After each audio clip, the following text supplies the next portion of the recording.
Imagine strangers marching onto your land, pitching tents, and calling it theirs. Imagine the system siding with them while you watch your legacy trampled. Now imagine the day you decide enough is enough. This is the story of how one farmer turned the tables on the HOA that tried to steal everything. Before we dive into this unbelievable HOA drama, make sure you hit that subscribe button and turn on the bell. You don't want to miss stories like this. It started with a stench. One moment the field looked like a postcard of rustic leisure, bright tents, flickering campfires, pastel-clad families toasting marshmallows against a golden sunset. The next, a foul tide rolled across the grass like a dark secret surfacing. Nylon walls sagged. Picnic tables tilted. The hiss of collapsing campfires mixed with the high-pitched squeals of children whose weekend adventure had just turned into a nightmare. Adults scrambled to save sleeping bags and coolers, slipping in the thick brown muck that spread like a stain through their festival ground. Shoes were lost, tempers snapped, and the sound of panic replaced the hum of country music echoing from a portable speaker. From the porch of the farmhouse a single figure watched, boots planted firmly on weathered boards. The farm's old fences framed the chaos like a stage set for some grotesque play. To the campers it was a disaster. To the figure on the porch it was a reckoning. This was no accident.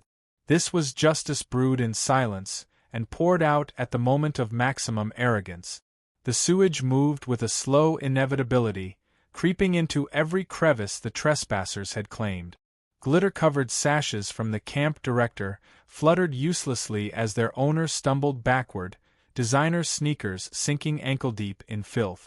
The clipboard that had orchestrated this takeover bobbed like driftwood before vanishing under a swirl of brown foam. Around her, the self-appointed rangers of community spirit gagged on the smell, waving their hands and shouting for someone, anyone, to make it stop. Phones rose in trembling hands, capturing shaky footage destined for viral feeds before the hour was out. It was ugly, humiliating, and unforgettable, exactly the kind of ending this story had been moving toward for months. Yet victory rarely tastes clean. Even as the chaos unfolded, a heavier memory pressed in, the sound of roosters at dawn, the feel of dew-coated grass under bare feet, the rhythm of fence mending and irrigation pump clatter. This land had been a sanctuary long before it became a battleground. Generations had worked these acres, building not just a livelihood but a living record of sweat, care, and quiet dignity. Each fence post hammered, each stone wall stacked, was a signature in a family diary written on the soil itself. Watching strangers trample that diary, pitch their neon tents across its pages, had felt like watching history erased in real time. That history was what had driven the figure on the porch to this moment. Not pettiness, not spite, but a slow-burning defense of something sacred. For months, the warning signs had crept closer. A new road paved a little too far, a community walking trail, sign planted just beyond the fence line, whispers of underused land and shared values. Then came the woman with the pastel cardigans and the voice sharp enough to peel paint from barn doors, the one who rose to HOA president not by kindness but by volume. Her name would soon be etched in online comments under hashtags about Karen. She had arrived with a clipboard and a smile and a plan to repurpose someone else's legacy into her community's playground. Now, as the sewage tide advanced, that plan collapsed. Families who had been promised a wholesome camping experience were confronted with the stench of reality. Children clung to parents, eyes watering. Coolers floated away. Air mattresses bobbed like stranded boat. Dogs whined, tugging at leashes to escape the reeking flood. In the distance, sirens began to wail.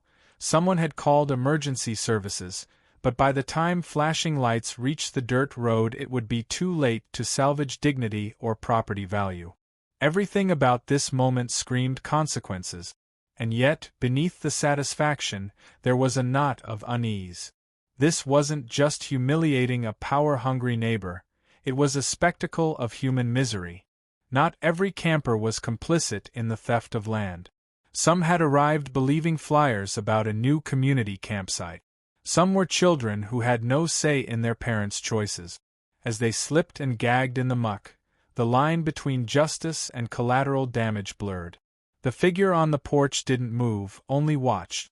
The farm around him hummed with its own old secrets: pipes buried decades earlier, ditches dug by hand, a sewage system meant for barns and outhouses rather than trespassers.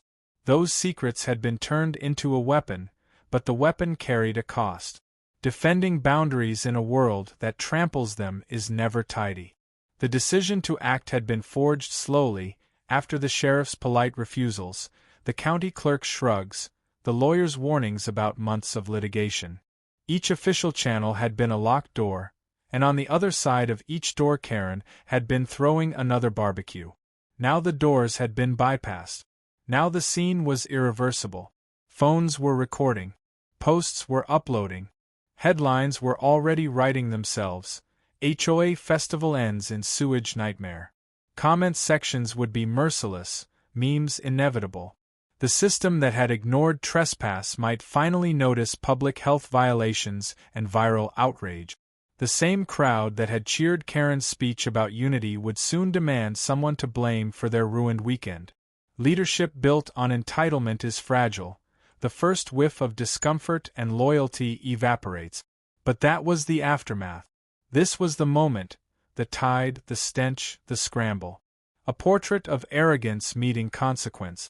In the distance the barn stood like a witness, weathered red paint glowing faintly under a storm-thickened sky. Beyond it, the fields stretched out, scarred but still alive, waiting for the day they would heal. The chickens huddled in their coop, restless but safe, their small bodies sensing the shift from invasion to retreat. The soil under the flood remembered hands that had built drains for survival, not sabotage. As the last rays of sun caught on the sewage-streaked tents, the figure on the porch exhaled a long, steady breath. This wasn't triumph. It was a turning point. The system had failed.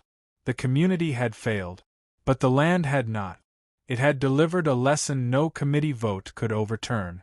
And tomorrow, when the flashing lights arrived and the hashtags spread, the story of how this flood came to be would begin to unfold. Not as a tutorial in revenge but as a cautionary tale about boundaries ignored and arrogance unchecked.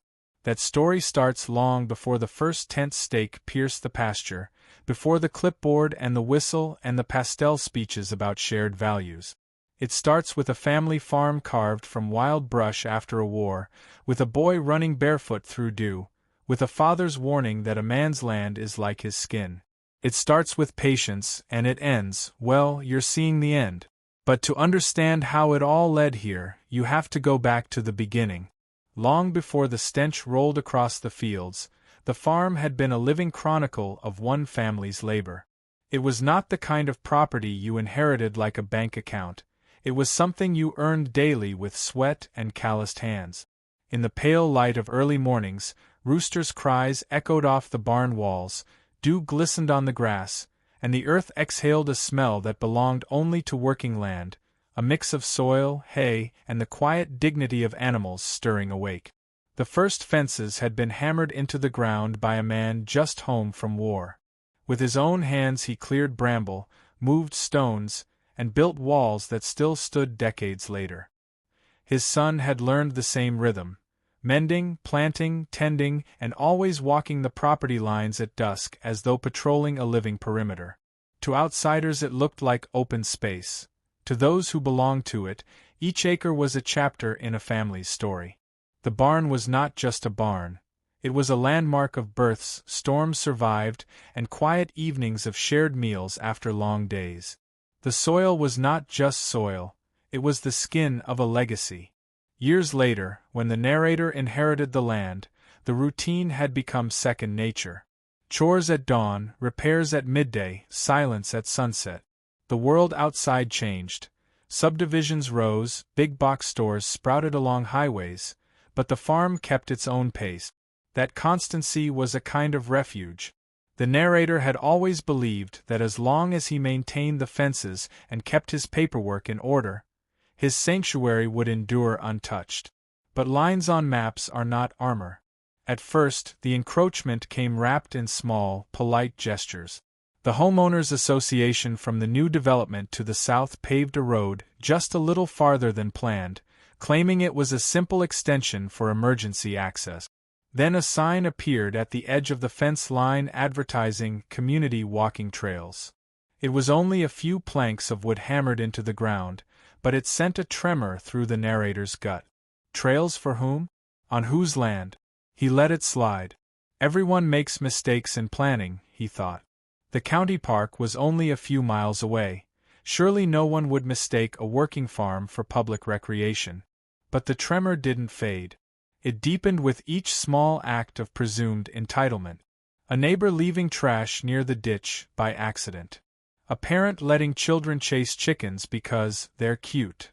Each moment a pinprick in the skin of the property. Then came the first real blow. A rumor whispered over hedges about unused farmland that could benefit the community. In HOA newsletters, phrases like shared values and underutilized spaces began to appear.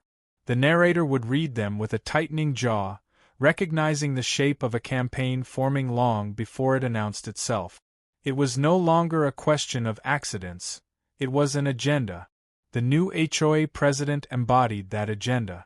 She arrived like a gust of pastel wind, blonde bobbed hair, manicured nails, a voice that could slice through a barn door, and a compulsion to control anything that wasn't hers. Her name quickly became shorthand for every petty overreach the HOA tried. She didn't see fences, she saw obstacles. To her, property lines were merely suggestions, and patience was just time wasted before she got her way. She started showing up at the edge of the farm, clipboard in hand, muttering about wasted potential. The narrator ignored her at first, thinking she was just another meddlesome neighbor. But her persistence had the mechanical rhythm of someone rehearsing a pitch. She spoke of recreational zones, family-friendly spaces, and community investment, as though the farm were a blank page waiting for her pen. For the narrator, each of those phrases was an eraser stroke across his family's story. He remembered his father's words, "A man's land is like his skin. When someone trespasses, you feel it in your bones." He felt it now, a creeping chill at the base of his spine every time he saw that pastel cardigan at the fence line. The HOA neighborhood beyond the southern fence line was everything the farm was not. Rows of identical houses, lawns trimmed to regulation height, gossip traded over hedges, and a constant hum of leaf blowers. To them, the wide-open pasture was an eyesore, a blank canvas begging for community projects. To the narrator, it was the last patch of peace in a world choking on conformity. He believed in live and let live. He never complained about their tacky garden gnomes or their 7 a.m. leaf blowers. In return, he expected to be left alone. That unspoken agreement was how neighbors were supposed to live. But the new president didn't understand boundaries. Respect wasn't in her vocabulary. She thrived on testing patience until people either bent or broke. And when she realized the narrator wasn't bending, she set about breaking him. The first bright tent in the pasture was less a surprise than a confirmation. A family roasting sausages on a portable stove, smiling as though they were at a county park. When asked what they were doing, they cheerfully explained they were at the new community campsite. Karen had told them so. Those words burned like acid. Community campsite. Not a park down the road, not a picnic area approved by the county, but the narrator's private farm. The clipboard had moved from muttering about potential to acting as if permission already existed. Strangers trampled the grass, left trash, and lit fires yards from the hay barn, all under the assurance that Karen said it was fine. She strut through the fields like a self-appointed ranger, assigning tent spaces with the air of someone granting favors. To the campers she looked like a leader. To the narrator she looked like a parasite sucking the life out of everything she touched. He tried to stay calm. He tried to remind himself that decent people eventually see reason. But deep down, he knew Karen wasn't decent. She was greedy, manipulative, and shameless. and he could already feel something in himself snapping. Standing at the edge of the field, watching strangers turn his sanctuary into a playground, he remembered his grandfather's calloused hands moving stones after the war. He remembered his father's quiet patrols at dusk. He remembered his own childhood running barefoot through dew. All of that, trampled under neon tents and beer cans. All of that, dismissed as unused space, by people who'd never worked a day of it. That was the seed of the flood. Not the pipes under the soil, but the slow erosion of patience above it. The breaking of an unspoken contract between neighbors. The moment a man realizes his sanctuary is under siege and that polite complaints will not stop the invasion. By the time flyers appeared announcing a grand opening of the HOA family campgrounds, the trespass had become a campaign. Families strolled onto the fields with picnic baskets and coolers, treating the place as their own. The president marched among them with her clipboard and whistle, smiling as though daring anyone to stop her. The narrator didn't stop her, not yet, because while she planned her festival, he was beginning to plan something else entirely. By the time the flyers landed in mailboxes announcing the grand opening of the HOA family campgrounds, the invasion of the farm was no longer a rumor, it was a spectacle. Cars lined the gravel road like beads on a string, SUVs with roof racks stuffed with coolers and folding chairs spilling people into the pasture. Neon tents sprouted overnight like invasive weeds after a spring rain. Children tore across rows of alfalfa as though it were a playground, their parents smiling at what they thought was rustic charm. Dogs barked at chickens, teenagers strung hammocks between apple trees, and the smell of lighter fluid drifted across the yard before the sun was even high. From the porch, the narrator watched it all with a stillness that masked a growing storm inside. The farm that had been his sanctuary now looked like a county fair collided with a landfill. Sparks from a makeshift fire pit danced dangerously close to dry grass. A full-sized gas grill sat on the edge of the irrigation ditch, leaking grease into the water that fed livestock. Someone had pitched a tent so close to the barn door that hay bales were coated in candy wrappers. Every sight was a small wound. Every sound, portable speakers thumping bass into the barn walls, was a reminder that his patience was being carved away. At the center of it all was the HOA president in her bright sundress and oversized sunglasses. She moved among the campers with a whistle at her neck and a clipboard tucked under one arm, barking orders with the confidence of someone who believed she had already won. To her admirers she looked like a benevolent director of outdoor fun. To the man who owned the land she looked like a trespasser in costume, playing at leadership on a stolen stage.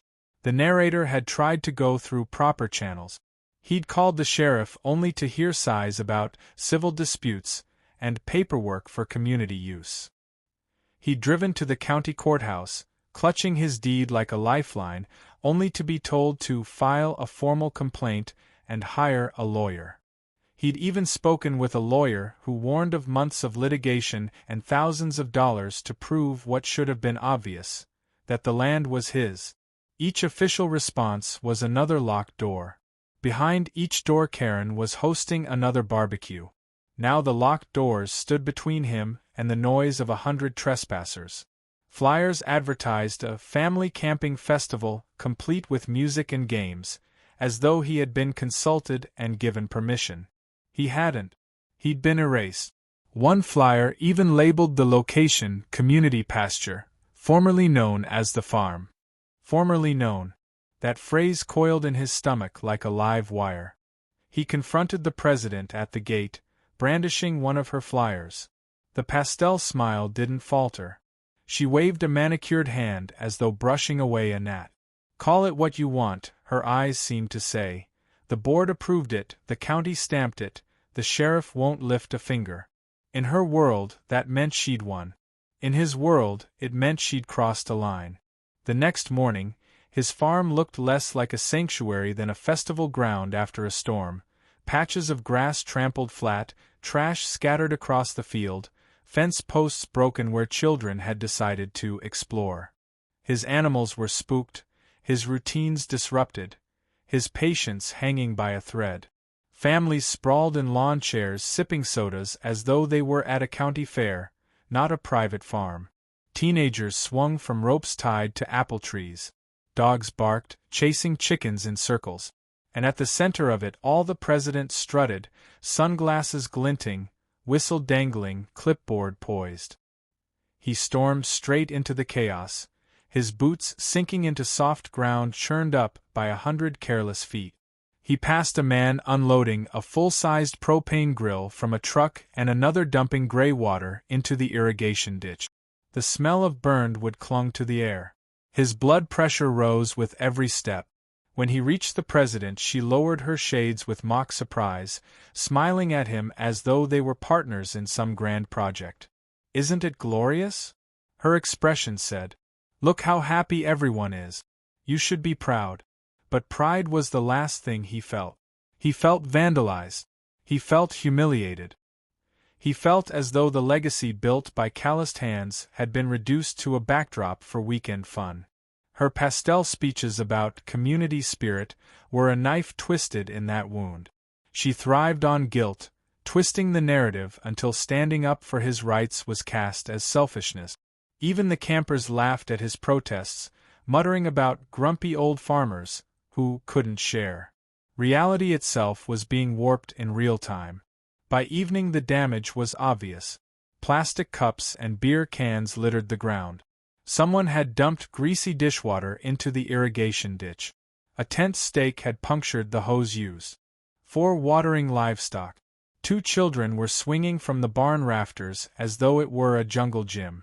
When he ordered them down, their mother shrugged. "They're kids." The sun set on a pasture glowing with campfires and echoing with strangers' laughter while his animals paced restlessly. He sat on his porch with a cold cup of coffee, fists clenched, staring at what had once been a sanctuary and was now a playground for people who believed they were entitled to it. Deep down he knew the president wasn't the type to back down. She would push further, demand more, until she had complete control. And as he stared out at the flickering fires in his pasture, one thought burned hotter than the embers. If they wanted a war, they had just started one.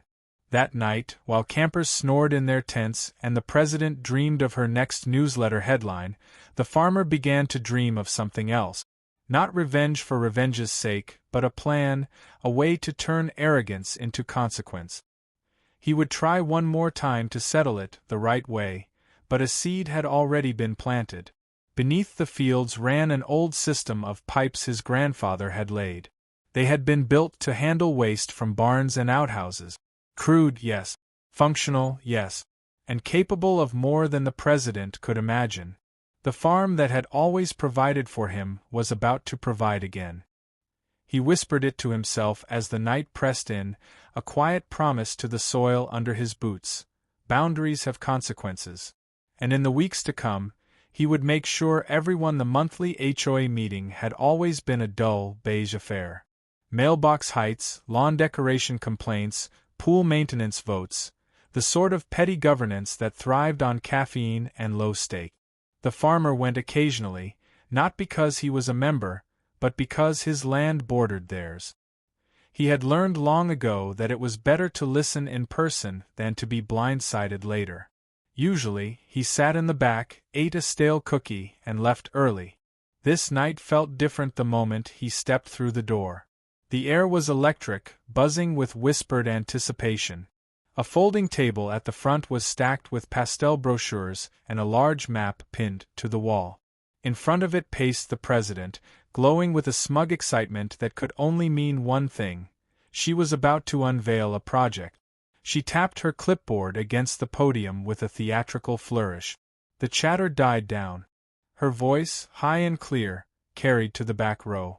She spoke of shared values and the need for shared experiences. She paused after each phrase as though proposing the cure for cancer. Heads nodded, pens hovered, a few parents leaned forward, hungry for whatever free entertainment she was about to promise. Then she drew a bright red circle on the map. The pen squeaked across the glossy surface. "The perfect location," she declared, "is right here." The circle swallowed the farmer's pasture in one decisive loop. A low murmur rippled through the room. Every head turned toward him. He raised a hand. "Excuse me," he began, but she cut him off with a sharp laugh. To the board she spoke of community camping, children bonding with nature, property values soaring. She waved a stack of surveys like a victory flag. Families were desperate, she said. Think of the children. Think of the property values. The applause that followed felt like nails in the coffin of reason. Not one person questioned whether they had the right to use his land. They only asked how soon they could set up tents. He clenched his jaw. Because it was his land. His grandfather had carved it out of wild brush. His father had bled on its fences. He had kept it alive with his own hands. But in this room, under the pastel glow of community spirit, he had been reduced to an obstacle. When he finally spoke, it was like shouting into the wind. "Property lines are flexible," she purred. "The HOA has spoken. Do your civic duty. Give back." Her voice dripped with fake sympathy, scolding him like a selfish child. He pictured wildfires from untended campfires, trash scattered across his fields, livestock spooked by shouting kids. They were hypnotized by her sales pitch, too lazy or too polite to question her. And then she delivered the line that made his blood boil. "If he refuses, we'll classify it as community property. It's not like one man should be able to hoard all that land when so many could enjoy it." Hoard. As if working dawn to dusk to maintain fences, feed animals, and keep weeds at bay was selfishness. As if sweat and sacrifice were obstacles to her glory. He left the meeting with fists clenched so tight his knuckles ached. The sound of applause still rang in his ears. They didn't see him as a neighbor anymore. They saw him as a stubborn old farmer standing in the way of their fun. She wasn't just testing boundaries, she was rewriting them. The next day, flyers appeared in mailboxes announcing the grand opening of the HOA Family Campground. Families strolled onto his fields with picnic baskets, coolers, and inflatable mattresses. The president strutted around like a park ranger, waving her clipboard and assigning tent spaces. And all the while she kept smiling at him, as if daring him to stop her. He didn't stop her, not yet. Because while she was busy planning her campsite, he was planning something else entirely. Something she wouldn't see coming until it was too late. That night, sitting on his porch under a bruised sky, he realized the stakes had shifted. This was no longer about a single trespass or a handful of campers. This was about a full-on land grab disguised as community spirit. The sheriff wouldn't help. The county wouldn't help. The courts would take months. But the farm had always provided for him, and now it whispered a solution. Beneath those fields ran an old sewage system, built decades ago to handle waste from the barn. Crude, but functional. He began to think about what else it could handle. The first official camping weekend arrived like a festival crashing through a fence line. It began with a slow trickle of minivans at dawn, then a caravan of SUVs by mid-morning, then a rented U-Haul that lumbered down the gravel drive as if the farm had become a county fairground. By noon the pasture was no longer a pasture. It was a city of nylon domes and neon tarps sprouting like weeds after a spring rain. Children darted between rows of alfalfa, leaving flattened stalks in their wake. Dogs barked at chickens, spooking them into panic circles. A man set up a full-sized gas grill near the irrigation ditch, its greasy runoff trickling toward the water used for livestock. Teenagers cranked music from a portable speaker, the bass thudding against barn walls that had once only echoed with the sound of tools and animals. Everywhere the farmer looked, there were small insults to the land. Candy wrappers snagged on fences, car tires chewing up the grass, smoke from makeshift fire pits drifting too close to dry hay.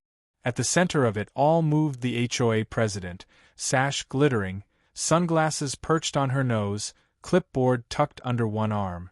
She blew her whistle like a camp director, assigning tent spots with the authority of someone who believed she had already won. Parents smiled at her, children waved, neighbors nodded approval. To them she was the architect of a wholesome community event. To the man who owned the farm, she was an invader holding court on stolen ground. He had tried to go through the proper channels. The sheriff's dispatcher had sighed and called it a civil matter. The county clerk had told him to file a complaint and wait his turn. A lawyer had warned of months of litigation and thousands of dollars to prove what was already obvious. Each official answer was a locked door. Behind each door the president was throwing another barbecue. Now there were hundreds of footprints on his soil, and none of them belonged to people who'd built it.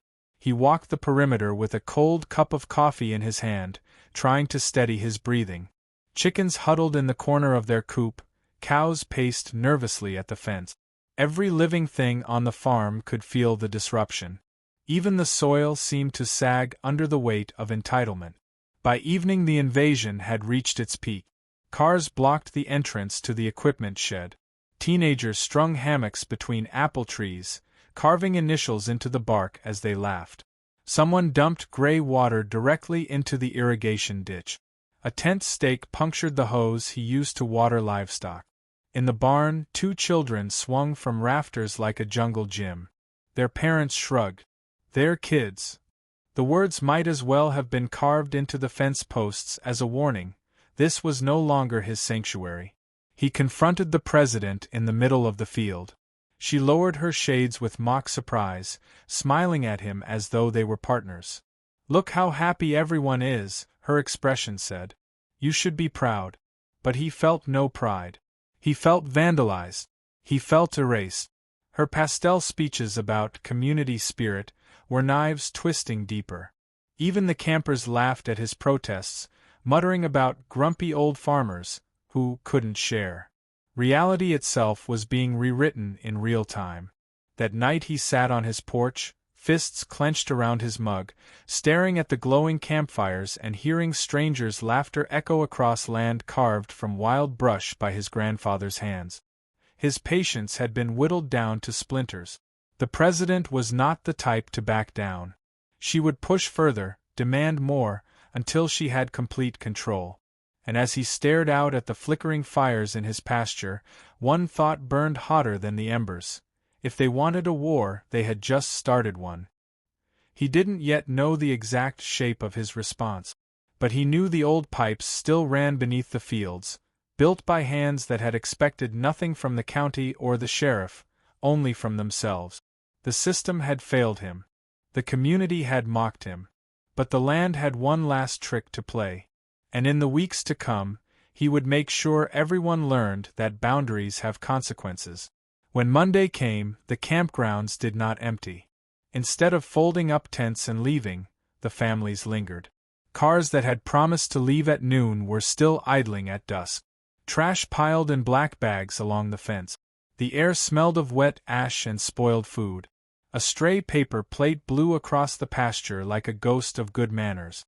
He tried once more to go through the proper channels. He called the sheriff, only to be told, again, that it was a civil matter and there was no immediate threat. He drove to the county courthouse with his deed tucked under one arm like a shield. The clerk sighed and slid him a form to request a hearing, warning that it might take months. He phoned the state agriculture office, hoping they might care about contamination of irrigation water, but was bounced from department to department until the line went dead. Each polite dismissal was another locked door. Behind each door the president threw another barbecue. Flyers for a spring festival at the community campsite began appearing on notice board. She posted smiling photos of families enjoying the outdoors on the HOA's Facebook page. Comments poured in. "Such a wonderful idea. Karen is amazing. Finally, a place for our kids to connect with nature." Not one mention of whose nature it was. He walked his fence lines at dusk, fists in his pocket. The cows paced, restless. Chickens huddled in corners. Even the wind felt different, carrying with it the metallic smell of burned lighter fluid and cheap firework. Every sense told him the farm was being poisoned, not just the soil, but its spirit. It was in that quiet, as the last light bled out of the sky, that his grandfather's words returned, "A man's land is like his skin." For weeks he had tried to play by the rules, to be the reasonable neighbor, even as his sanctuary was turned into a carnival. But reason had been mocked. Boundaries had been ignored. Patience had been treated as weakness. The plan began as a whisper. He remembered the old sewage lines buried decades earlier. They had been built to handle waste from the barn and outhouses, crude but sturdy. Over the years he'd maintained them out of habit, never thinking they would be anything more than infrastructure. But now, as he pictured the neon tents glowing in his pasture, the lines seemed less like pipes and more like veins, a hidden system that could be redirected. He started walking the property at night, flashlight beam low, taking mental notes of where the drains surfaced and where the campers had pitched their tent. He opened old cabinets and dug out maps from his father's era, yellowed paper showing the crisscross of pipes like secret trails. He calculated slopes and flow, measuring distances in stride.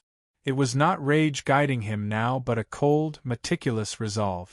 Each morning he maintained the facade of normalcy, feeding animals, mending fences, nodding at campers as they roasted marshmallows, while each evening he refined the plan. He bought tools and fittings online under the pretense of repairs. He began to reroute valves after dark. No one noticed. They were too busy playing at being outdoorsmen on someone else's land. By the time the spring festival was officially announced, the system was ready. What had once been an old, hidden network of waste pipes was now a trap built from patience and engineering. It sat beneath the ground like a coiled snake, waiting. He did not think of it as revenge. He thought of it as consequence. He had tried to warn them. He had tried to protect his land by every polite means. They had ignored him. Now the land itself would speak in a language they couldn't pretend not to understand. The night before the festival, he stood on the porch watching the glow of campfires in the dark. Music drifted across the fields, a sugary pop song punctuated by the whistle of the president as she directed yet another batch of volunteers. He closed his eyes and inhaled deeply. Tomorrow the trespassers would learn that community property has limit, and that is where the next chapter begins.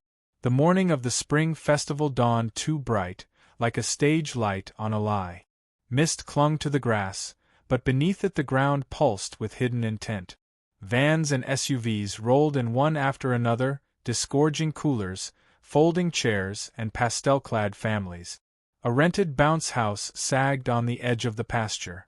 By 10 o'clock, neon tents sprouted in tight rows, the smell of lighter fluid and pancake mix hanging in the air.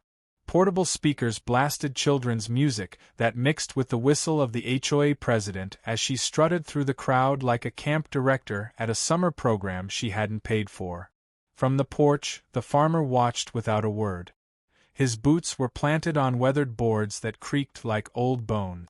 In his hands was a mug of black coffee gone cold. The map of pipes he had studied for weeks was now etched in his mind like a blueprint of consequence. Beneath every footstep of the trespassers, a system built by his grandfather lay waiting, valves tightened, channels rerouted. It was no longer infrastructure. It was a fuse. By midday the festival reached its peak. Children screeched through obstacle courses made of hay bales they had dragged out of the barn. Dogs chased chickens in dizzying circles. Someone started a barbecue directly over an irrigation line. The president climbed onto a hay bale and waved to her guests, basking in applause, oblivious to the smell of slow-building tension under her shoes. The farmer moved with deliberate calm. He checked gates, fed the animals, adjusted a valve here and there. To anyone watching, he looked like a man doing chores, but each movement was a step closer to the inevitable. At 3 o'clock a cheer went up from the center of the field as the president announced a nature walk to the far edge of the pasture. Almost everyone followed her. Only a skeleton crew remained by the tent. That was the moment. He crossed to a small shed hidden by a windbreak of trees. Inside, old pipes rose from the ground like iron veins. His grandfather had once built this system to handle waste from barns and outhouses, crude but enduring. Over the last few nights he had rerouted it, tightened joints, built pressure. Now he turned the last valve with a slow, steady twist.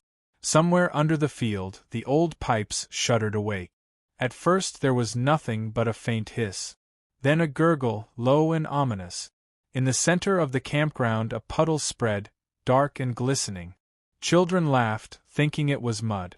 But the puddle grew, seeping into the seams of tents, staining the grass. The smell rose next, sharp, foul, unmistakable. Laughter turned to shrieks. Parents lunged for coolers and sleeping bags. Tents sagged as liquid seeped under their floors.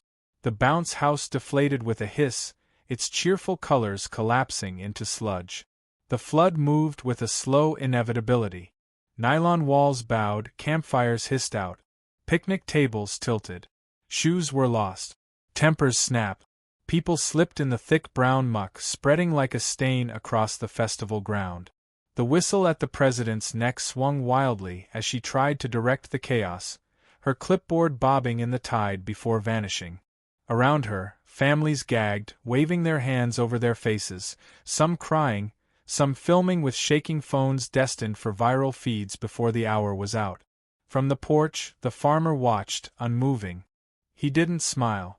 He didn't gloat. He simply stood, boots braced, as the spectacle unfolded. It was not triumph he felt but a grim stillness, a sense of the inevitable finally manifesting. This wasn't an accident. This wasn't spite.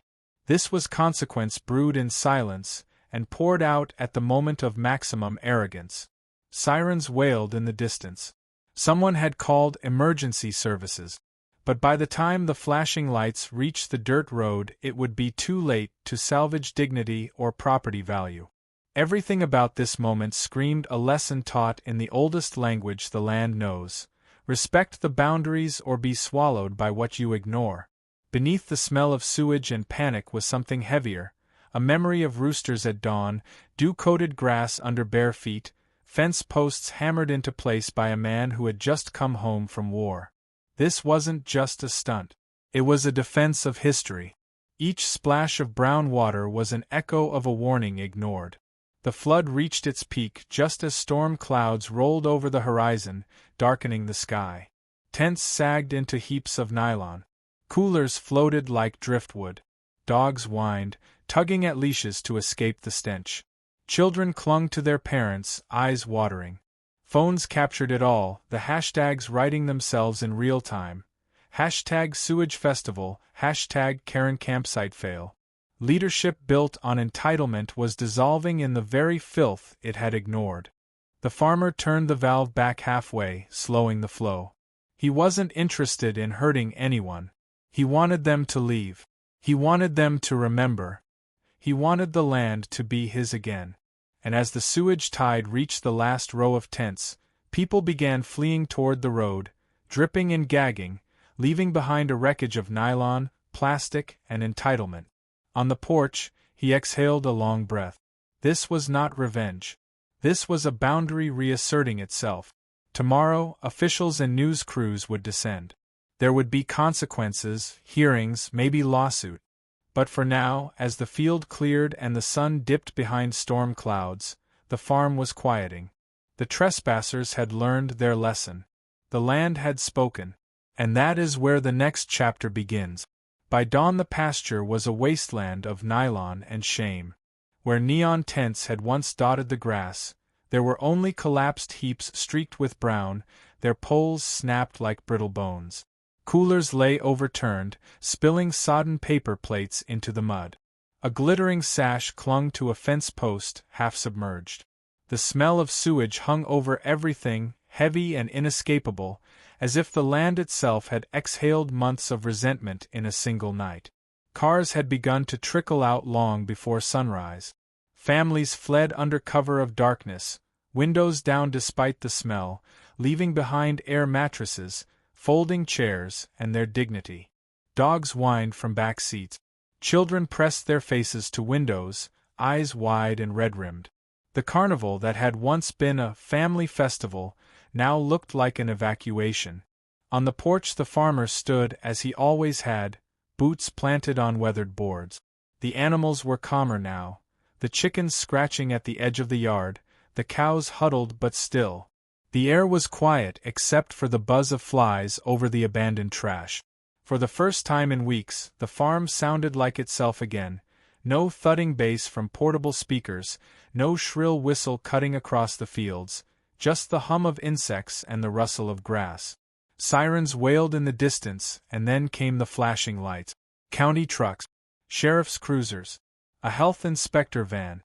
They rolled down the dirt road like a funeral procession. Officials stepped out, covering their noses, eyes scanning the wreckage with expressions that shifted from disgust to calculation. Someone held up a phone, showing them a viral clip. Another muttered about public health violations and illegal events. The hashtags were everywhere now. Hashtag Sewage Festival, hashtag Karen Campsite Fail, hashtag HOA Nightmare. Overnight, the narrative had flipped. The president arrived last, hair undone, pastel cardigan streaked with mud. She tried to rally a few remaining families, but no one listened. They were busy hosing off shoes, packing damp gear, and muttering about lawsuits, not against the farmer, but against the HOA that had led them into disaster. Her whistle hung crooked around her neck. Her clipboard was gone, swallowed by the flood. Without her props she looked small, just another trespasser scrambling to leave. The sheriff finally crossed to the porch, a clipboard in his hand. For weeks he had called it a civil matter. Now, with the smell thick in his nostrils and 100,000 views online, his tone was different. Words like trespassing, illegal event, and health hazard floated across the yard. The farmer said little. He handed over his deed, a yellowed document that had never changed even as the world around it tried to. The sheriff nodded, jaw tight, and turned back to his men. The official story would be written later, but the tide of public opinion was already clear. This was no longer a grumpy farmer versus a benevolent HOA president. This was a man defending his land from a mob led by arrogance. Within days, the HOA's Facebook page went dark. Comments poured in from angry parents demanding refunds, neighbors threatening lawsuits, former allies distancing themselves from the president. The county posted a statement disavowing any approval of the community campsite. News vans parked at the end of the gravel drive. Headlines screamed, HOA festival ends in sewage nightmare, and local farmer fights back. Memes multiplied. The president's whistle photoshopped into disaster scenes, captions about boundaries have consequences. Cleanup crews arrived to haul away the debris. The farmer worked beside them, raking up trash and burning ruined hay, restoring the pasture one small act at a time.